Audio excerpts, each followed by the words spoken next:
What's going on, everybody, and welcome back to Rock Rehab RC. We got something a little bit different for you today. Riley will tell you about it. So the K10 had a critical failure. It started falling apart. So we decided to do another build video, and we have a couple upgrades for it. So we got some metal bumpers front and rear. We got a hitch that is a receiver and a hitch, so we can take the hitch out for when it's crawling, but we want to be able to tow a trailer with it too. Have an extra brass body mount, so we're gonna throw that on the front of it. Got a brass lay down servo mount and the carbon fiber chassis for it, and just a little basic lighting kit. Give some headlights, taillights.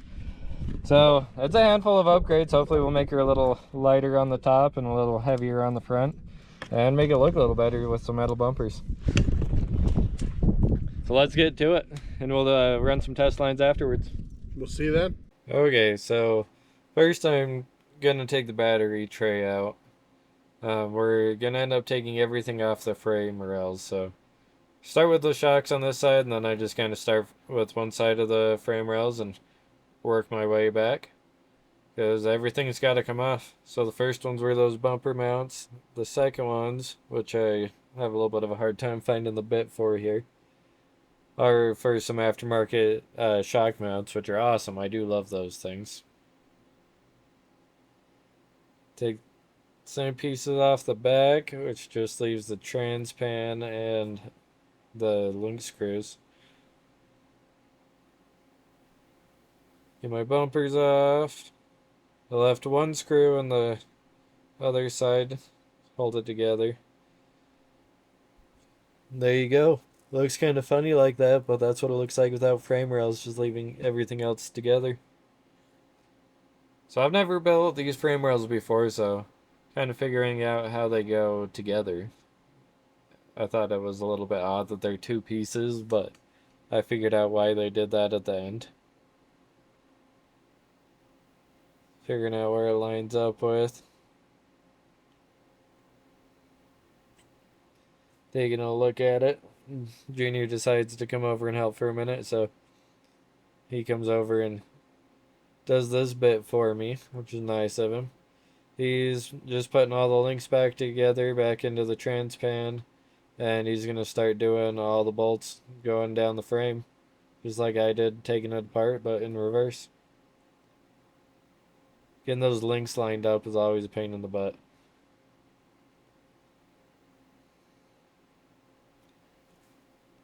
It's got that cool little flat spot right there to put your electronics on. And it comes with these dowels for support, and we wanted to use them, but you can see here that we keep lining up the bumper, and the bumper is not wide enough for the frame to be that far apart. So we ended up having to take those out. The one that was the right length didn't come threaded. There was one that was the right length, but no threads in it. It's nice having a little bit of a help getting someone to hold the nut on the backside of those. In carbon fiber, you can't make threads, so you have to put a nut on the backside to hold your shocks on. I gotta say, I like the way this chassis looks. It's really neat. I've always loved the look of carbon fiber. It's really cool, and I think it's really going to help this high trail get some weight off of the top and not roll so easy, both going up hills and on side hills. So right here I'm putting on the lay down servo mount. Got a brass one for it, really trying to get the front heavy. And you have to cut off these tabs on the axle from the stand-up servo mount. So it's still plastic housings, so I just pulled out my Leatherman with the saw on it and cut those little tabs off. No big deal. And then part of the laydown mounts is they go into the diff screws. And well, you might have different diff screws depending on which diffs you have. If you have upgraded diffs, they might change in thread pitch or thread diameter. And I was lucky because mine are a little bit thicker threads than the stock ones are. And my screws barely fit through the servo mount, but they did fit through it. Ended up really liking the look and feel of it, but I had a problem where that motor, noticed that the red Enduras was started in it. with the, oh, yeah, that red Endura. Sorry, I said that a little backwards. The wires hit this servo, so it, the whole axle could get stuck. So I ended up taking that servo out, going over to a different crawler, and robbing the servo out.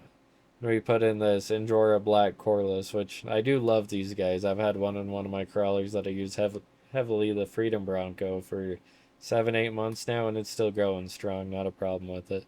But the wires come out the side and not the back, so although the motor and servo are still close, they don't hit. So if you have an upgraded servo with this chassis, watch out.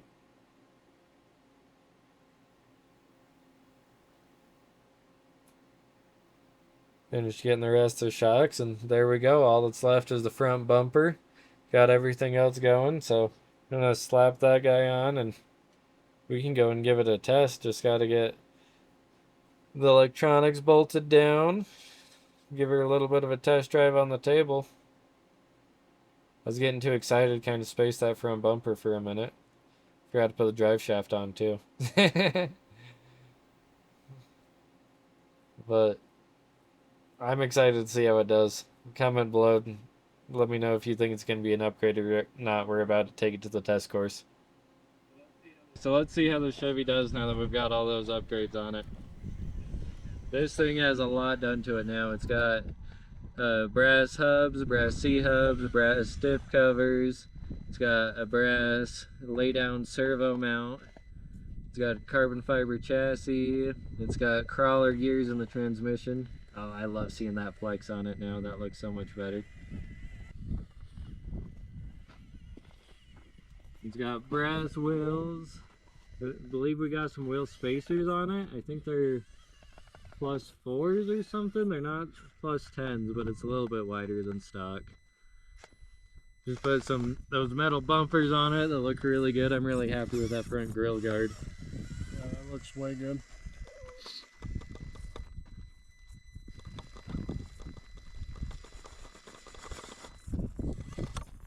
I have to give it a little bit of a bump. Bend it a little bit and then, yeah. Right there, good. Oh, you got it? There we go. Alright, and then this one is actually the Fury wagon, but we got a new body on it. You want to tell them about it, Jimmy? So this is the Atlas 6x6 body that just fit really well on there. And then I printed a tow bed for it and put some accessories on it. I think it looks really good. It's not a full wrecker yet, but she's getting there. Good proof of concept here. Didn't hit that line quite right.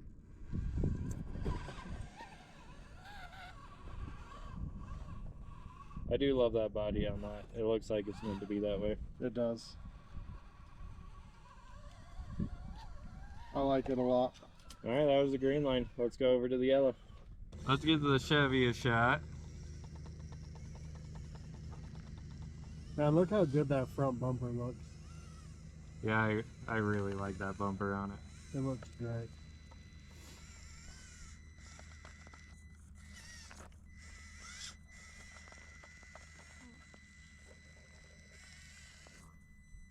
Quite the side hill.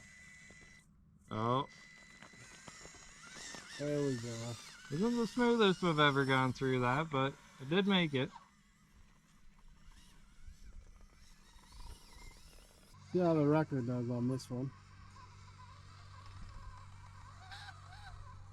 I love that custom bed on it. Can't wait to see future versions of it. I'd love to see a working servo winch on there. Yeah, I'd like to put one on there. Just a little bit different, but still got to figure out how to keep the weight low. All right, so the orange line. We used to call this one the Ascent. It's pretty hard with all these steps on it. Kind of curious to see how it's going to do on this one. Rear bumper scraping. Not too bad though. Oh, I went through that. No problem. Definitely got a lot of body rub now. Gotta come down.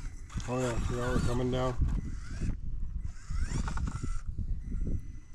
So used to the brushless, it's weird how jumpy it is.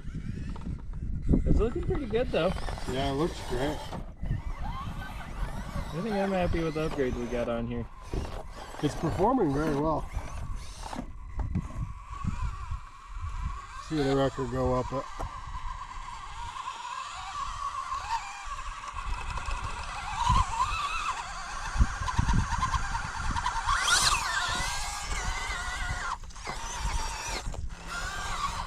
No problem.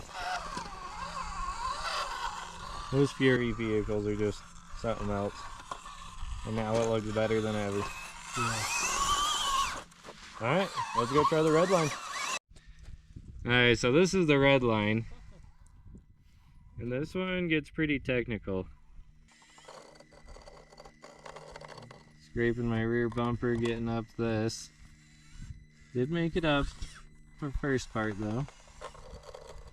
Brush that cone there, dragging my rear bumper. Oh, but she don't care. I walked right up that. A lot of body rub doing this, but yeah, that's alright. See, maybe some limiting straps on it and it might do a little better on the side hill and the climb. Yeah.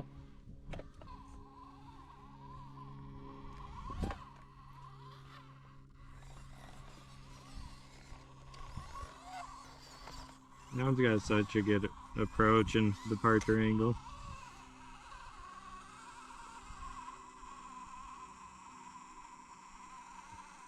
Well, I was worried about it making it around that corner, but she walked right over it.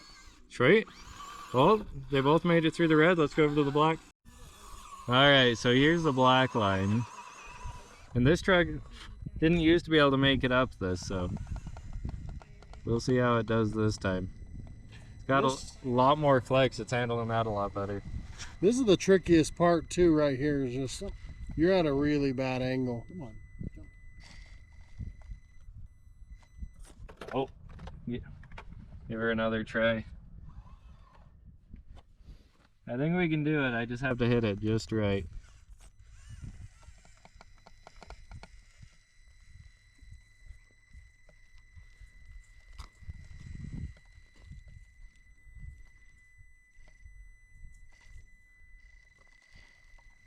There it is. Got that front tire climbing. Uh-oh. It didn't keep climbing though. There we go.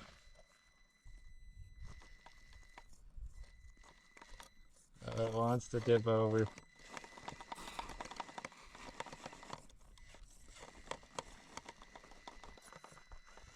There we go. Well, it looks like the upgrades made a difference. This thing's doing what it didn't used to. Yeah, that was really impressive.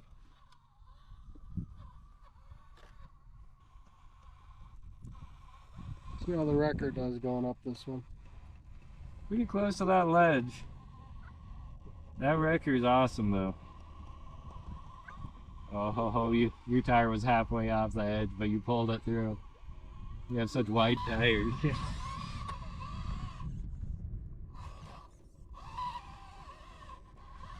Very You nice. walked right through, no problem. That was awesome.